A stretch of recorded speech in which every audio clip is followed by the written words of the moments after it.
CMR ఆషాఢం శ్రావణం super sale up to 66% of 1+1 offers, combo offers ఇంకా మరెన్నో. ఫోన్ ట్యాపింగ్ విషయంలో గత బీఆర్ఎస్ ప్రభుత్వంపై మండిపడ్డారు మంత్రి జూపల్లి కృష్ణారావు. ఆయనకు కౌంటర్ ఇచ్చిన మాజీ మంత్రి జోగు రామన్న ఫోన్ ట్యాపింగ్ జరుగుంటే అరెస్టు చేయాలని సవాల్ చేశారు. కేటీఆర్, కేసీఆర్ కూడా ఒకరికి తెలియకుండా మరొకరు ఫోన్ ట్యాపింగ్ చేసుకుని ఉంటారని విమర్శించారు కాంగ్రెస్ ఎమ్మెల్సీ బల్మూరి వెంకట్.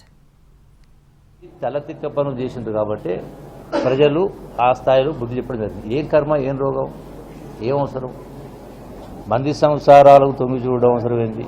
అందుకే భారతదేశానికి మా పరిపాలన ఆదర్శం చెప్తున్నారు. ఇది ఆదర్శం ఎట్లయితుంది? ఏం నేర్పించినట్టు? ఇంకా పాత ప్రభుత్వం మీద, ఫోన్ ట్యాపింగ్ల మీద, కాళేశ్వరం మీద, ఇంకా దేని మీద అదే సబ్జెక్ట్ అంతా డిబేట్ చేయడానికి కొరకే నువ్వు ఏమీ చేయలేవు, మా నాయకులు ఏమీ చేయలేమని చెప్తున్నాం. ఎస్, నీ దమ్ముంటే మరి కాళేశ్వరమో ఇంకా ఫోన్ ట్యాపింగో లేకుంటే ఈ కారు రేసులోనో అరెస్ట్ చేయి.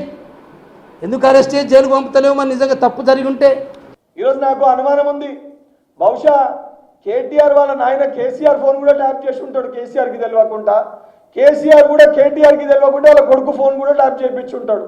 ఎందుకంటే సొంత కుటుంబ సభ్యులై వాళ్ళ బిడ్డ ఫోన్ ట్యాప్ అయిందనంటే మరి తండ్రికి తెలిసి ట్యాప్ అయిందా, అన్న ట్యాప్ చేయించిండా, బావ ట్యాప్ చేయించిండా? కుటుంబ సభ్యులందరూ కూడా అధికారులను పెట్టుకొని ఒకరిపైన ఒకరికి అనుమానం ఉండి వాళ్ళ ఫోన్లని కూడా వాళ్ళు ట్యాప్ చేయించుకున్న